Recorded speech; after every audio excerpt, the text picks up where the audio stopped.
Praise the Lord. Hallelujah. Good afternoon, brothers and sisters in Christ. Amen. Hallelujah. Are you blessed? Amen. Especially those who have been just renewed their vows. They are rejoicing. Maybe especially the wives. They rejoice. Amen. Amen, di ba? Praise the Lord. This is a very wonderful opportunity to renew your vows and just to commit again your love for one another. For so many years, you've been waking up every morning looking at the face of your husband or your wife. Hindi ka nagsawa. Imagine that. That's source of blessings, brothers and sisters. Amen. Hallelujah. So makatanggal ng problema, no? Tanggal yung problema mo. Just kilig, kilig. Parang sino ba ngayon? Si Julia Barreto ba? At saka si Anderson? Tama ba? Tama ba? Oh, ha? Kala nyo, hindi ako updated, ha? Julia Barreto, ha? Oh, parang kilig ba? Kilig. Kilig. So, gano'n, no? Tanggal problema, no? So, heaps of problems in the world. Sinong walang problema? Who's got no problems? Everybody has problems, right? But all those problems gone just for this renewal of vows. Who has the most pressing problems these days? Siguro, the President of the United States, he got the heaps of problems. Border control, COVID, blah, blah, blah. We are never free of problems. That's like, in times like this, rejoice. I don't know, sa inyo, no? Baka wala kayong problema, no? Kasi dito kayo, eh. Happy kayo. I don't believe that you don't have problems. Si Meghan Markle nga, at saka si Prince Harry, may problema, eh. Royals! They are royals, brothers and sisters, but they got problems.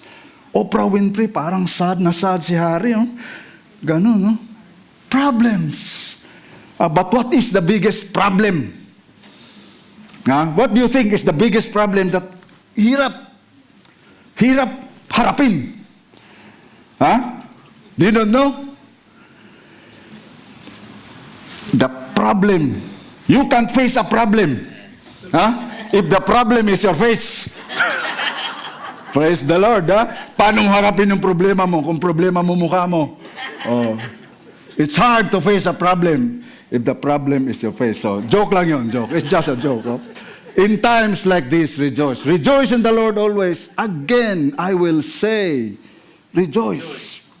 Twice, binalik, Let your gentleness be known to all men. Pagpasok mo, hey, Mike! Pasok mo sa trabaho, mate ka dyan, hambalusin kita dyan, eh. Makita mo yung bully sa trabaho mo, simangot ka agad yung mukha. Are you alright, Mike? Do I look like I'm alright, Mike? Now, let your gentleness be known to all. The Lord is at hand. Be anxious for nothing, but in everything by prayer and supplication. With thanksgiving, let your request be known to God. And the peace of God, which surpasses all understanding, will guard your hearts and minds through Christ Jesus. Wow, amazing. One of my favorite verses, brothers and sisters. When you face through the fire, do not be anxious. In times like this, COVID, travel restrictions, we never know what would be your reaction to the vaccine. AstraZeneca, ang dami daw nagkakuan dun sa UK at saka sa ibang bansa sa Europa, AstraZeneca vaccine, bang! Adverse reactions. Magpa-vaccine ka ba? Ako, magpa-vaccine ako. Uuwi akong Pilipinas, eh. But we never know what happens. Do not be anxious. To live is Christ, to die is gain. Impas na ng utang, 430,000 mortgage, bang! Gone! Hallelujah! To die is gain! Hallelujah! Oh, praise the Lord. Kuha lang yun. Kalokohan lang yun. Hindi pa yun. Hindi pa yun. So, before that, let's pray. Let's pray, brothers and sisters. Thank you, Lord. Hallelujah. Almighty God and Heavenly Father, you are so wonderful, indescribable. The stars in the sky, the Milky Way, O Lord God. Father, who are we that you are so mindful of? We come before you, Lord. Try to glorify your name. Come bless the Lord, all you servants of the Lord. Let us come with rejoicing. Father, we thank you. We rejoice, Lord God, for this day that you have made, O God. Father, we thank you for brothers and sisters who come before you, acknowledging that you are King of kings and Lord of lords. Father, as we study your words, bless your servant, Lord. Bless your people, O God. May we learn from you, not by might nor by power, but by your Spirit, O God. But by your Spirit, Lord. It's not the eloquence of man, O God, that we will learn, but by your Spirit alone, touching the inmost parts of our hearts, O God. Father, we thank you. We thank you, Lord, for we can worship you freely and we can proclaim you freely, O God. We thank you. And before anything else is accomplished this afternoon, O God, we are very careful to give you back all the glory, all the honor and power, O God, in Jesus' name. Amen. Amen. Praise the Lord. Hallelujah. So, please let us rise for the reading of the Word of God, brothers and sisters. Our text for today is Philippians 1:27 to 28.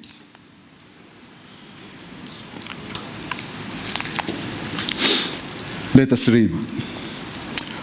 Only conduct yourselves in a manner worthy of the gospel of Christ, so that whether I come and see you or remain absent, I will hear about you, that you are standing firm in one spirit, with one mind, striving together for the faith of the gospel, and in no way alarmed by your opponents, which is a sign of destruction for them, but of salvation for you, and this too from God. The words of the Lord. Please be seated, brothers and sisters. Hallelujah. Let's pray again for the word. Father, we thank you for your words. We thank you, Lord, that we can be nourished, Lord, by the words, Lord God, that has been written, Lord, of long ago, still relevant until today, oh God. Father, may we, as we study this, may we become relevant Christians, Lord, in the hostile environment that we are in. Father, we thank you. We thank you, God. Bless your words. Bless your words. May we be nourished, Lord, soul and body, in Jesus' name. Amen. Amen. Praise the Lord. Very, two verses. I was supposed to finish studying the Philippians 1 until the 30th. But just verse 27 was just so rich. Miyerkules pa lang, hindi ko pa matapos-tapos eh. I just discovered, wow, punong-puno pala to eh. And then, hindi ko pwedeng tapusin sa 27 kasi walang period eh. Semicolon.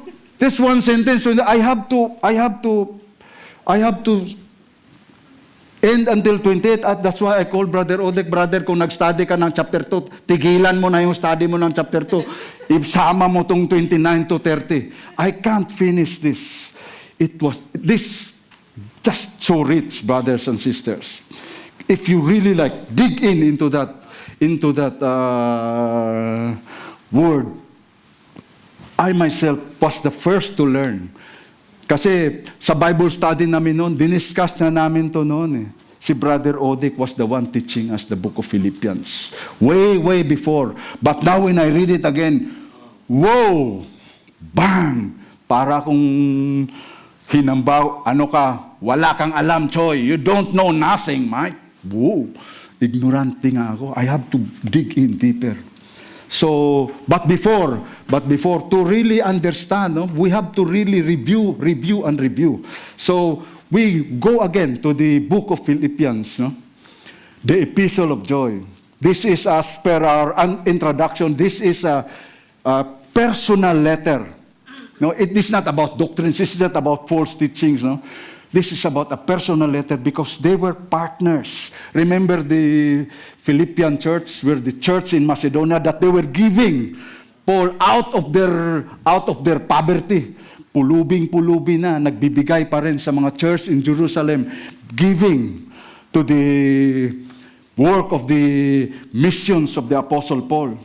Pulubing-pulubi, Their money goes to their partners in ministry. No? Sana ganun din tayo, But our money goes to Finance Now, mga Visa, Mastercard. Dapat hindi, But so ito yung book of Philippians, partnership. Paul was thanking them. Paul was praying for them that they will really, go more and more. Their love may abound more and more. So, yun we have studied that for the past 6 weeks. 6 weeks na ba? We started it in February, right? So, we learned about Paul's partnership with the Philippian church. So, concerned sila, kasi partner nga sila. Uy, nakulong yung ating Apostle Paul. He's in prison. Ano na kayang nangyari? Baka ano na yun? Mga ruthless pa naman yung mga Roman soldiers. So, pinadala nila si Epaphroditus. Epaphroditus, punta ka nga doon. Dalhin mo tong ating love offering kay Apostle Paul. No? So, Paul, out of his, they remembered me. How many miles away? Like 800 miles away. Philippi to Rome. No? Nilakad pa siguro ni Epaphroditus yun.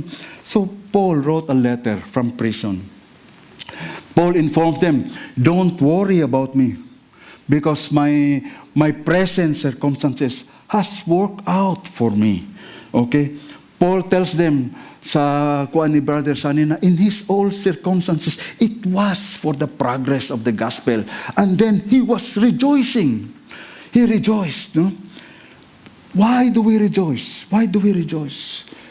Ang sabi nga ng psalmist sa Psalm 16:11, you make known to me the path of life. Your presence is fullness of joy. At your right hand is pleasures forevermore. Wow. That's what the Lord has been telling the Apostle Paul during those 3 years. And then the Apostle Paul was so immersed because he was a Pharisee. He knows the promises of the Lord. You make known to me the paths of righteousness. In your presence is fullness of joy. Ibig ba sabihin yun, para na tayong wala na tayo. In times of crisis, we no longer feel like we are like mga totoy bato. Hindi na tayo matabla ng mga problema. Can we be those kind of people that we are numb to sorrows or numb to grief? No, not that way. But if we know the will of God in our lives, then we have a different perspective. No? Psalm 30 verse 5, weeping may last for a night, but joy comes in the morning. That's who we are because we look at life in a different perspective. Okay? Everything works out for good for those who love God. That's what Scriptures is telling us. So Paul is in prison, chained, imperial guard, mga elite, 24/7. And then the Philippian church was concerned, asked for some updates sa ministry. Paul, anong kuan mo na kuan ka ba dyan? So starting in verse 12, the Paul tells them that even if he doesn't have the freedom to roam around Rome, doesn't have the freedom to go about houses, but he is chained 24/7. Captive audience, salita, evangelize, until the gospel was spread even in the household of Caesar. Household of Caesar, Nero. Nero yun, the great persecutor of the Christian church on that years. The gospel reached the household of Caesar. You can read that. The household of Caesar greets you. Ephesians chapter 4. Now, so, There's no hindrance if you just submit your life. Another positive result in Paul's imprisonment was the believers' boldness. They become bold to proclaim Christ, di ba? Verses 14 to 18. If you read that, the brothers' boldness to preach Christ, kahit yung iba mga inggitero, na inggit they preach out of pretense.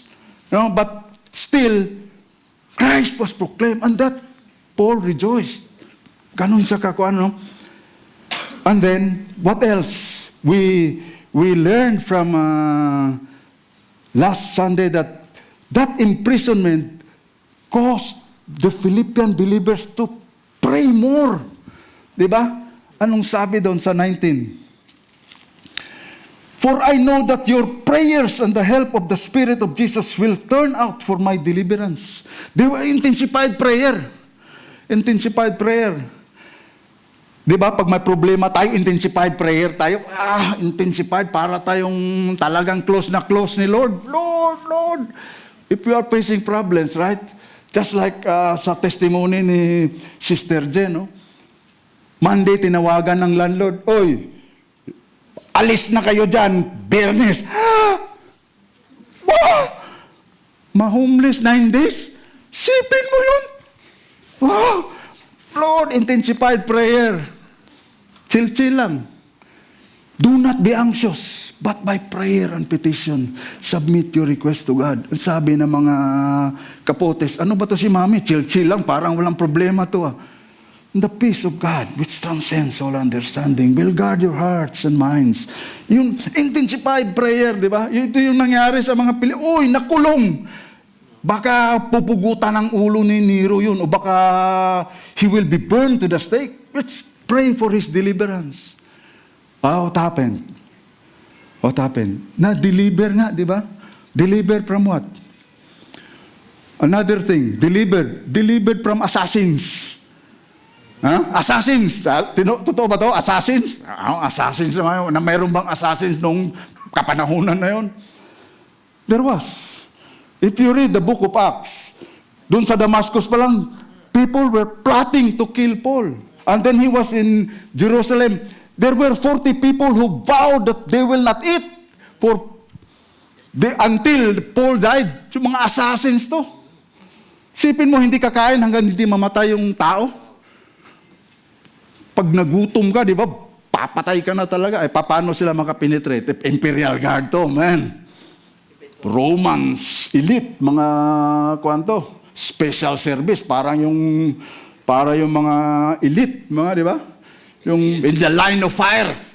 Pag barilin si presidente, magpapatay yun. Sila yung magpapatay. This is how elite the Imperial Guards were. So he was saved. He was saved from assassins.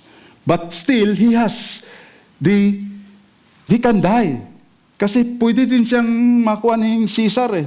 Pag sabihin ni Caesar, pugot ulo ka, guilty. He still can die. But he is free from assassins. That's why I say, to live is Christ, to die is gain. So what? I don't care. If I live because of I'm free from assassins or by be killed by Nero, praise the Lord.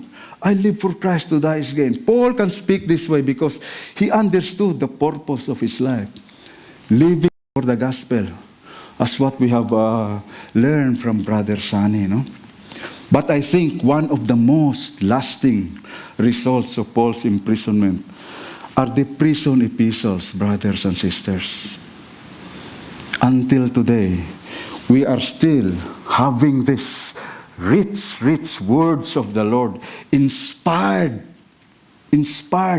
breath of God. Hinga ng Panginoon to, brothers and sisters. This is the breath of God.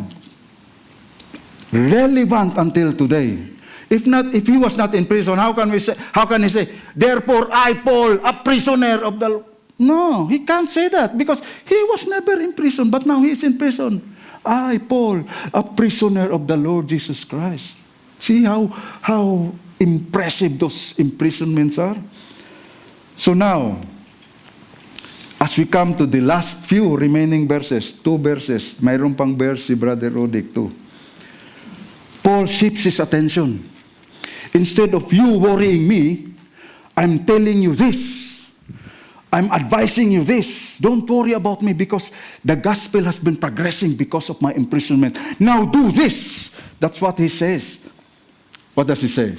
Only conduct yourselves in a manner worthy of the gospel of Christ, so that whether I come and see you or remain absent, I will hear about you that you are standing firm in one spirit, with one mind, striving together for the faith of the gospel, and in no way alarmed by your opponents, which is a sign of destruction for them, but of salvation for you, and this too from God. Amen. Punong-puno, di ba? Isang sentence lang yan eh. By the way, I entitled this message, Living Lives Worthy of the Gospel Equals Joy. Living lives worthy of the gospel equals joy.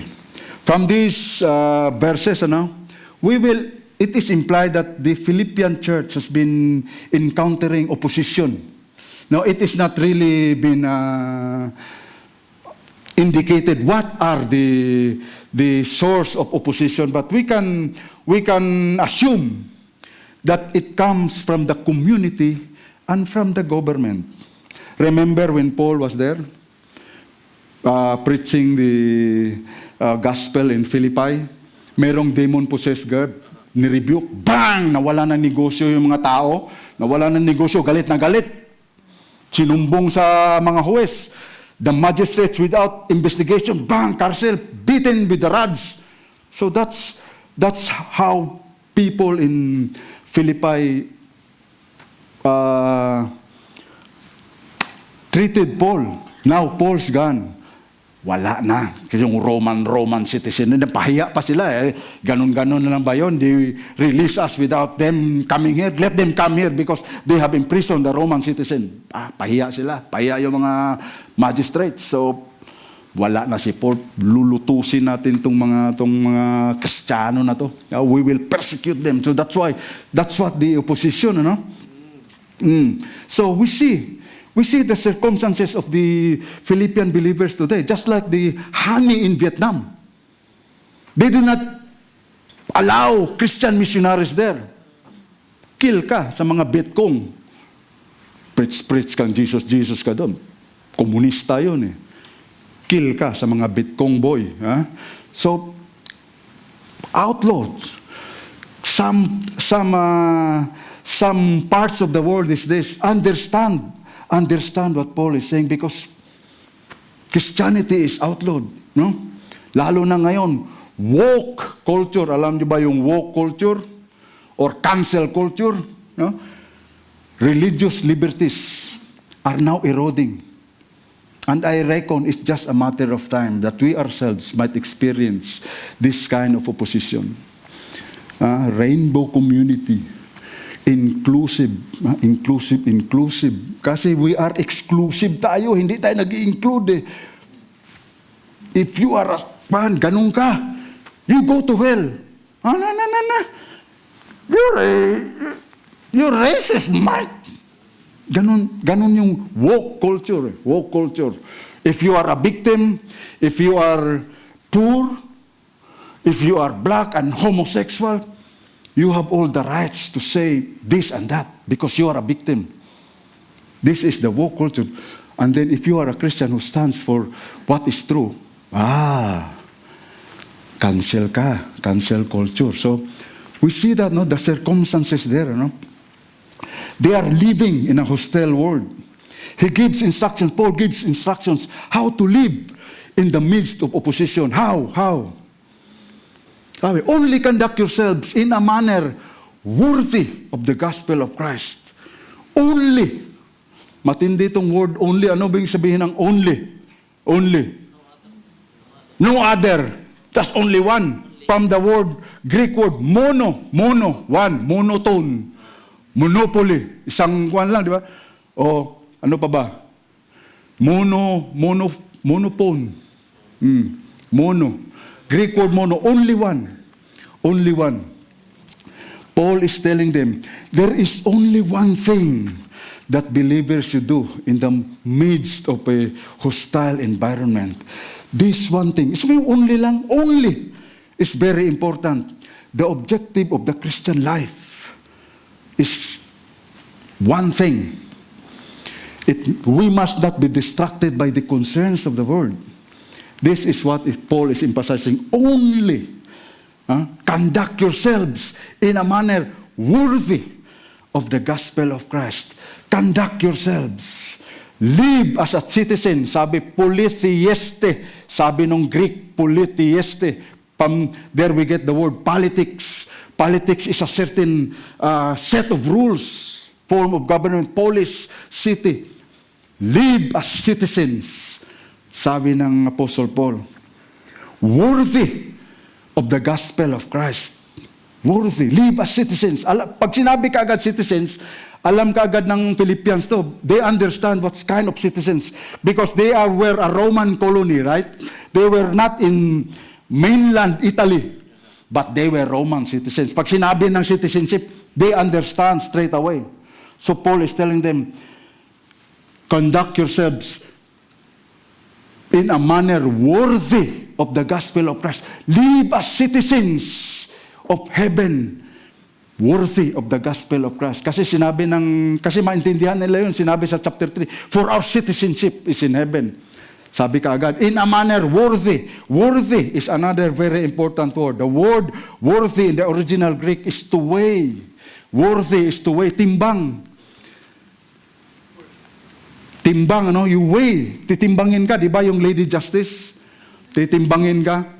Blind yung Lady Justice Timbangin ka, pak, you are accused of something. And then the evidence will say that you did not do it. Pantay. Acquitted. Timbang Pero pag tinimbang ka, kulang ka, karsil ka. Di ba? Lady Justice, the balance, the accusation against the evidence, pagbalanse yan, acquit ka.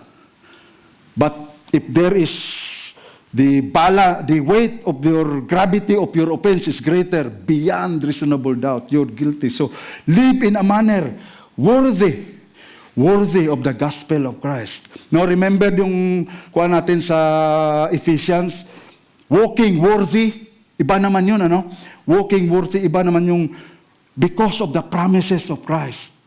Chapters 1 to 3 of the book of Ephesians, you have been predestined. You have been dead. Now you are alive. You are outcast from the commonwealth of Israel. Now you have been grafted into that kingdom. Walk worthy of that call. You have been called. Walk worthy. Now, you are citizens of heaven. Walk worthy of the gospel of Christ. Sabi doon ng walk worthy. If you remember that story, yung movie, advertisement, Saving Private Ryan, Captain Miller, di ba? You see this movie? Just almost the end. Their mission was to save Private Ryan. Private Ryan out of the many people who invaded Normandy. Special mission, this James Ryan. People died because of him. Even yung team leader, Captain Miller, died. Just depending, may tangke, binabaril na lang ng 45. That's why when he was dying, he told Private Ryan, James, earn this. Earn it. That's why when nasa narration, di ba, sabi ng James Ryan, all those times, all those years, I have been asking myself, am I living a life that is worthy of the deaths of those men? I am worthy. Sabi niya, kaya tinanong niya sa misis niya ba, am I a good man? Sabi ng misis niya, yes, you are. So he was worth the deaths of those men. Sipin mo, out of so many invading, some very private Ryan, they saved this, they died for him. So Paul is telling, earn this. Hindi naman earn na We cannot earn, no? But focus only in this. Focus only in this. You represent the King. Live as citizens. You represent the King. You are in a foreign land. The locals are watching, Mike. The locals are watching. Di ba, pag Pinoy ka, nandito ka sa NZ, huwag kang pakangkaang, boy. Pilipino talaga, very relax. You follow the stop sign. Sa Pilipinas, walang stop. Papatigasan ng yan. Maniwala ka dyan. Git yan. Busina yan. But here in New Zealand, you obey. Locals are watching. Is that why you Filipinos getting licenses hokus-pokus? Diba? Bayad ka lang sa gano'n. So we really try to, we try to live as citizens. Gano'n, conduct yourselves in a manner worthy of the gospel of Christ. Take note, no? Take note. Hindi tulad ng Saving Private Ryan, no? Earn yourselves in a manner, conduct yourselves. Sabi, do not say, make yourselves worthy. It doesn't say, make yourselves. It's just, conduct yourselves worthy. Gawin mong, hindi sinabing, gawin mong katanggap-tanggap ka. Hindi. Mamuhay ka. Nakatanggap-tanggap. Mamuhay ka. You can't earn. We can't earn. We can't earn ourselves to be worthy of the gospel. We cannot earn the call of the gospel because the Holy Spirit quickens us. Kasi patay ka nga. You cannot earn. Paano ka maka-earn kung patay ka? You can't. You have to be alive first before you can do something. Okay? So you can't earn. We do not deserve what God is offering us. The gospel of Christ, as we have emphasized, is the power for salvation. Only God has the power to save. The gospel of Christ contains essential truths that without it, we cannot call the gospel the gospel. That's what we sing a while ago. He lived, He died, He rose again on high. You see? I didn't request Brother Ariel to sing that song, but that is, He lived according to Scriptures. He died according to Scriptures. He rose again according to Scripture. That is the gospel. Sabi nga ni Brother Frank nung Bible study natin, but people are sugarcoating the gospel. We do not sugarcoat the gospel. We do not say that, may problema ka. Go to church. Your problems will be solved. May sakit kang cancer. Sige, mag-born again ka para ma-heal ka. May problema ka sa asawa mo. Come to church. You will have a happy marriage. No. It's not even fellowshipping with other believers. Happy. Fellowship. It's not. That, maganda tong gospel nila, happy sila, Kain-kain, Party, singalong, Gitara, jamming. It's not, Sabihin na naman, paulit-ulit na naman yung gospel mo, kuya, Paulit-ulit. Sawa na ko dyan. Really? Sawa ka? Are you tired of hearing the gospel? Are you tired? I'll ask you a question. If you know, I'm tired of that gospel, I know everything. Which comes first? Faith or repentance? You know the gospel, answer me that. If you don't know the answer, ask Pastor Bong. You see? Sabi na, what did Paul, ang Philippian jailer sabi,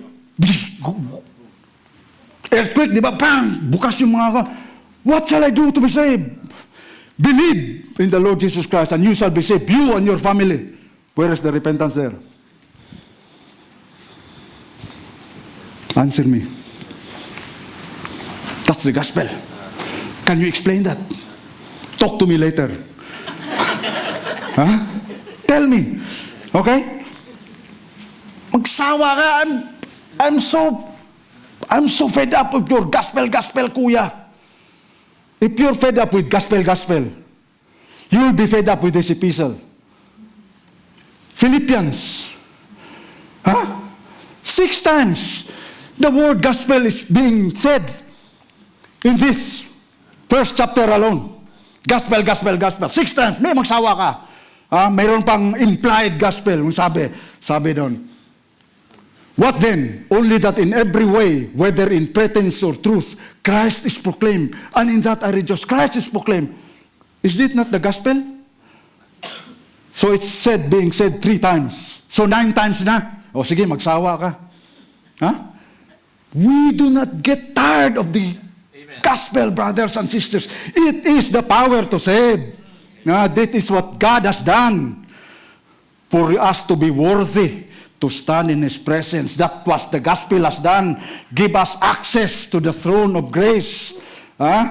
Better conduct ourselves worthy. We better conduct ourselves worthy of that sacrifice. The King of Kings came down, vulnerable, beaten and bruised, beyond recognition. Tell me, kung hindi ka maiyak pag you read Isaiah 53, tell me, bruised and beaten beyond recognition. Hindi mo na makilala yung tao. That's why, wag pa kaang-kaang, brothers and sisters. Wag pa relax lang.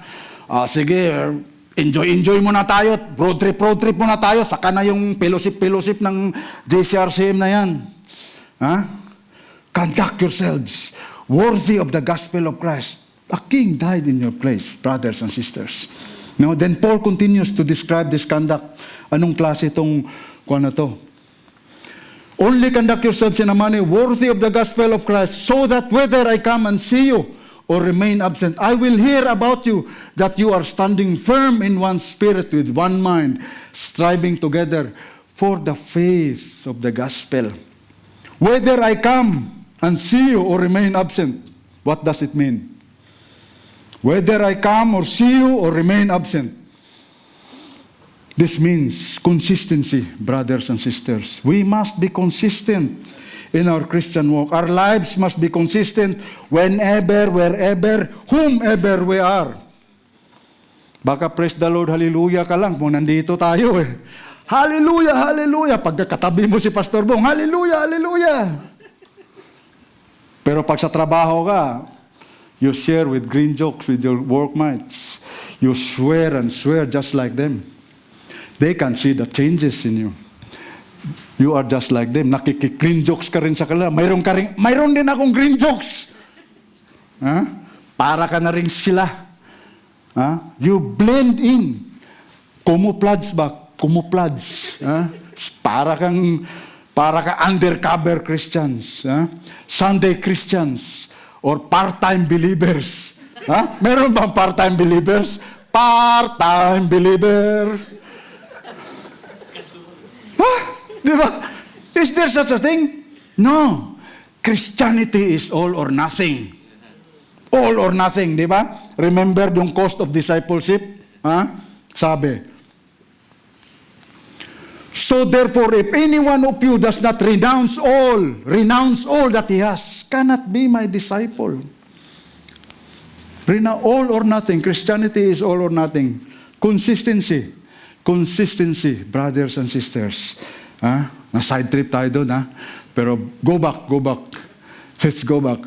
Only conduct yourselves in a manner worthy of the gospel of Christ, so that whether I come and see you or remain absent, I will hear about you, that you are standing firm in one spirit, with one mind, striving together for the faith of the gospel. Paul is telling them that whether he is present or not, we live as citizens of heaven. He does not want the Philippians' conduct or our conduct to be dependent on the absence and presence of some godly leader, or the outcome of our circumstances, or the outcome of his trial. No. Don't only conduct yourselves. No. Our Christian conduct must not be determined by timing, personalities, or circumstances, but must be determined by the moral laws of God as revealed in Scriptures. It must be determined by the moral laws of God. the laws that are written in our hearts. Even those non-believers, they have a law written in their hearts. But us, because we have a relationship with them, we know what grieves the Holy Spirit. So this also applies to us. These words from 60 AD, still relevant until today. Day in and day out, we live our lives pursuing Christ. Selfie, pursuing Christ. Jesus movement. Nice. Jesus, we belong to that Jesus movement. We be consistent, brothers and sisters. Of course, hindi naman tayo perfecto, ano?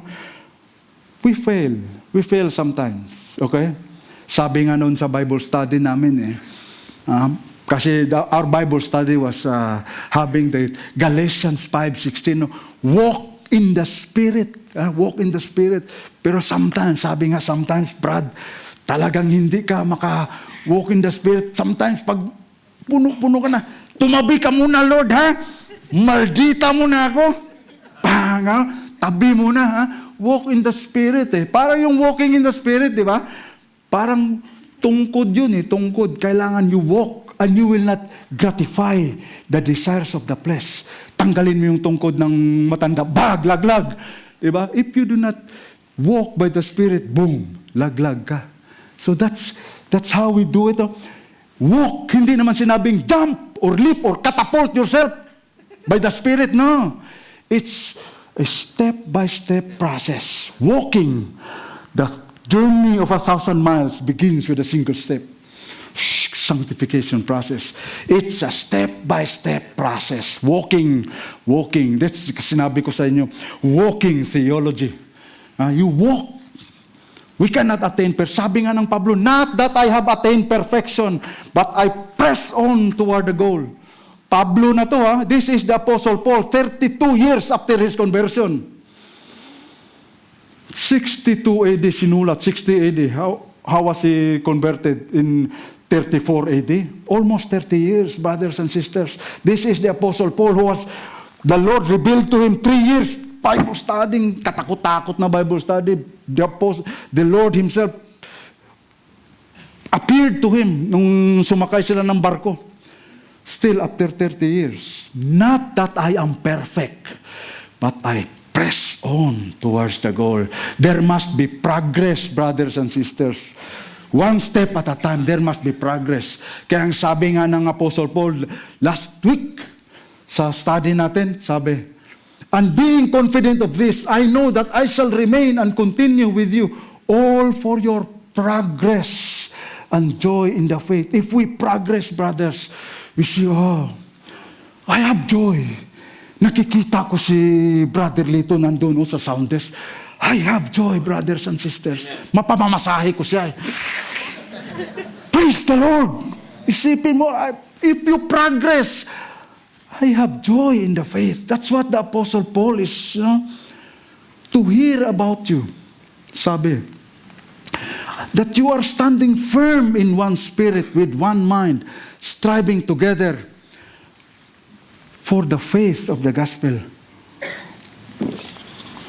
Praise the Lord.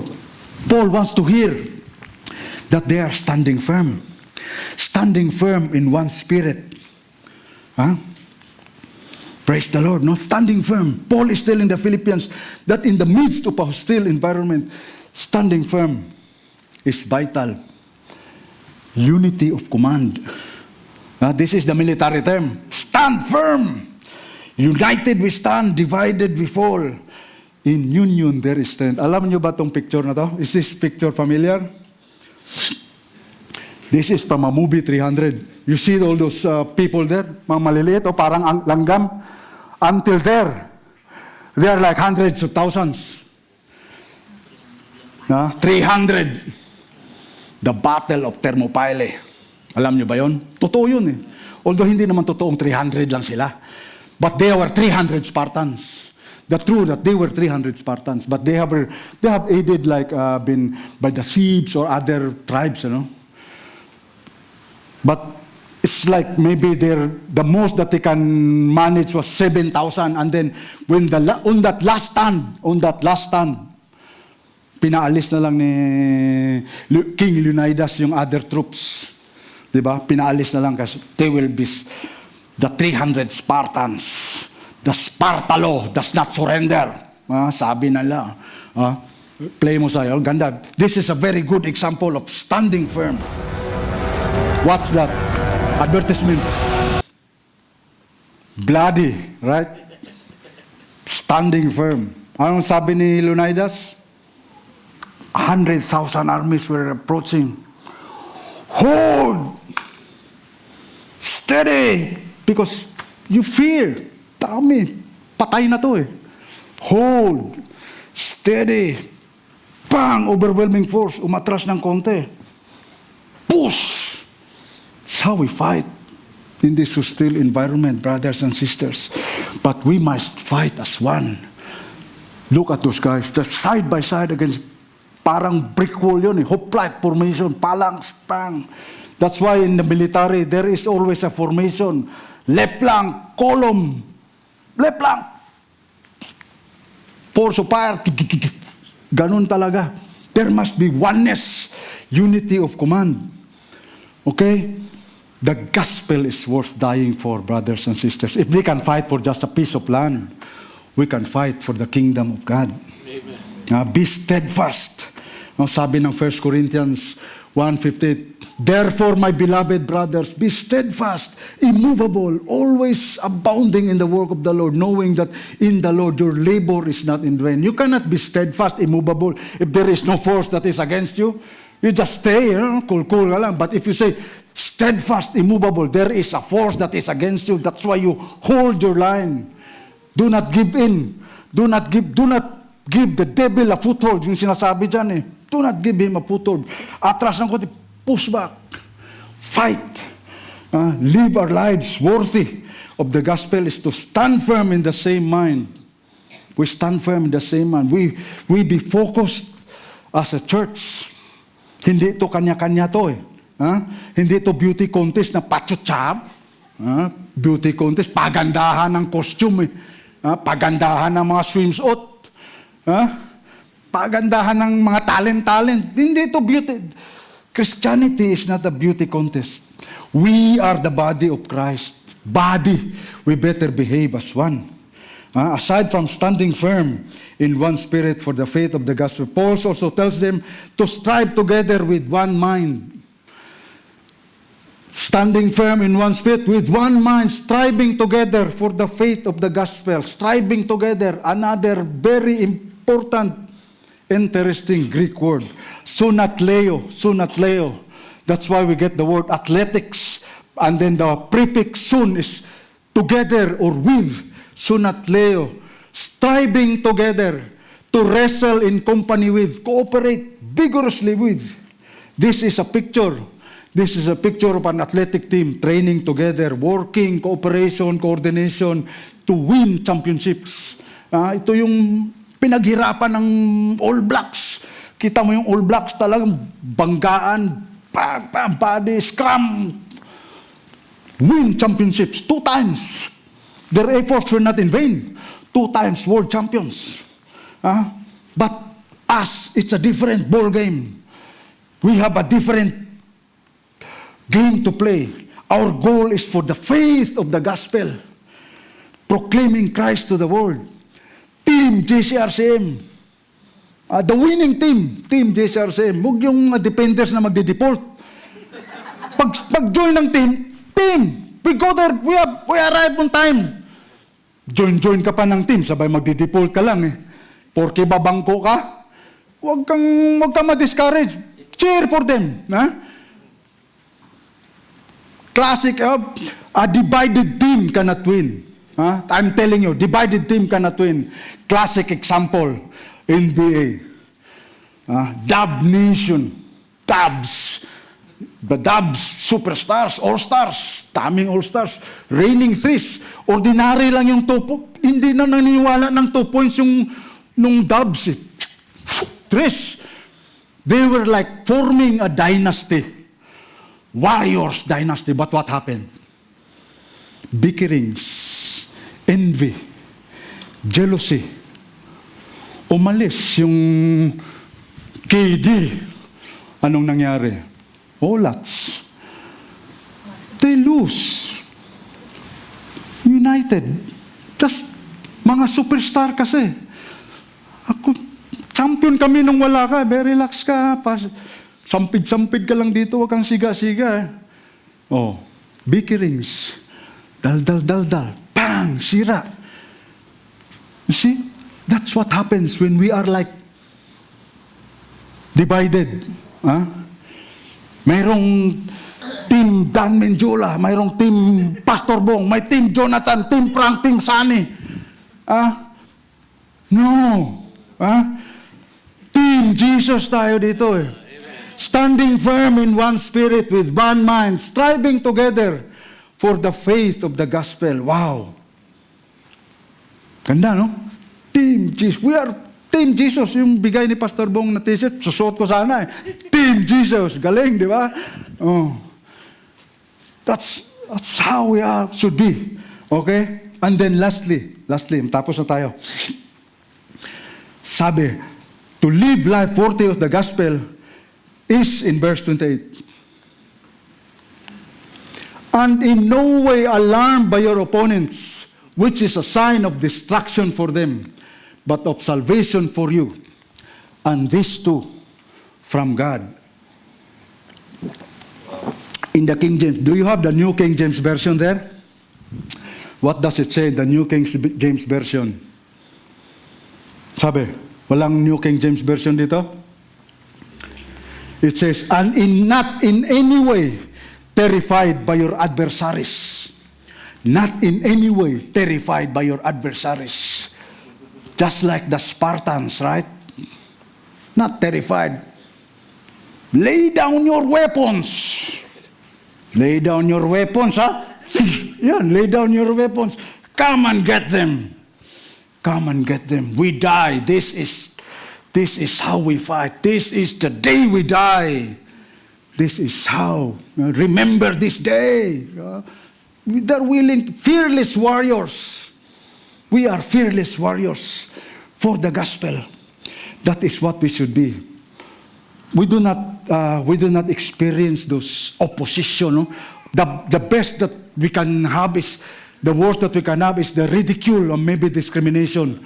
No, we just we don't believe you. That's what we experience. But in other countries, you can be killed, women can be raped, churches can be burned. Okay. Prison is a real possibility. As I've told you, pastor in Canada, in prison, because he still does the worship service, Sunday worship service. Goes to Canada. That's Canada, okay? First world country. This is a sobering reality, brothers and sisters. That's why Paul is not sugarcoating the gospel. You will have opponents. We will be opposed. Do not fear. Speak up. There is somebody who will say, I don't believe you. No way. Jesus, pagsabing magmura. Jesus Christ is Lord, bro. Oh, totoo naman. Jesus Christ, pamura-mura ka dyan. Eh. Jesus Christ is Lord. You will be opposed. Some people will not like our message. They will not like our message. I don't like Christianity. I hate religion, Mike. Don't stop speaking for Jesus. Sooner or later, we will really have strong opposition with this liberal-minded world. Leaders. So what? Let us continue proclaiming Christ. Jesus loves you, mate. Jesus died for you, mate. So this verse contains just spiritual truth. Ngayon ko lang nakita, Wow, galing pala nito. In no way alarmed by your opponents, which is a sign of destruction for them, but salvation for you. And this too is from God. Ang galing nito . Opposition to God's word or His gospel reveals a spiritual reality. A sign of destruction for the unbelievers, and it is a sign of salvation for us. And this is from God. This is from God. That is, God is telling us, hey, if somebody is opposing you, that's sure way these guys are going to hell and you are going to my kingdom. This is from me. This is what I say. Wow. Imagine that. When people oppose the gospel, sure way, you're going to hell. But us who believe, we are going to heaven. Salvation. That is the joy that awaits us, brothers and sisters. We will always encounter opposition because we are at war. We are at war within and without. Sabi nga walk by the Spirit and you will not be led by the desires of the flesh. There is war within and there is war without. Para kang bingka apoy sa taas, apoy sa ilalim you have to fight. But there is joy in that. There is joy. There is joy. There is joy in the trenches, brothers and sisters. Hindi kasi kayo sundalo. There is joy. There is joy when you go to war. Sabi nga ng kaklase ko, why do you join the Air Force? War is exciting. In the midst of the war, maybe your nervousness is just over here, but when you tell stories, tatawanan lang kayo Tatawanan kayo because there is joy when you die side by side with a comrade in arms. Dying with a brother is sweet. There is, sabi nga panoorin nyo itong last na one. It is an honor dying with you. It is an honor dying with you. Galing ng mga speech, because when you fight side by side, you have a common cause. You die for this comrade in arms, band of brothers. Dying is gain. To live is Christ, to die is gain. During the reign of Queen Mary I of England, the Bloody Mary, Bloody Mary, she burned about 300 Protestant reformers to the stake. Out of these nearly 300 martyrs, the most famous were the Oxford martyrs. Hugh Latimer, the Bishop of Worcester, Thomas Cranmer, Bishop of Canterbury, and Nicholas Ridley, the Bishop of London. Mga streets natin, Cranmer Square, Latimer Square, Oxford Terrace. These are martyrs, brothers and sisters. Latimer and Ridley were burned together on October 16, 1555. Burned at the stake. What was the last words of Hugh Latimer to Ridley? Be of good comfort, Master Ridley, and play the man. We shall this day light such a candle by God's grace in England as shall never be put out. We shall light a candle by God's grace in England as shall never be put out. Christianity has never been put out, brothers and sisters. Not in any way terrified or alarmed by your opponents. We believers annoy the world. We are annoying to the world. We annoy them because we stand in rebuke to everything the world stands for. When we say Jesus is the only way, what will they say? You are some arrogant, blah, blah, blah. If we declare you must be born again, here comes the fanatic. If we say the Bible is the Word of God, you are so ignorant, mate. You are so unscientific, primitive. That's some 2,000 years ago. Bible. Finally, if we call adultery wrong or homosexuality sinful, the woke and cancel culture will just say we are just judgmental or bigots. And on and on and on. We annoy the world because we are citizens of heaven. We annoy the world because we are citizens of heaven and we live by divine principles. Our laws are not here. We have a different kind of law, divine law, as written here in scriptures. Just like the Lord Jesus Christ.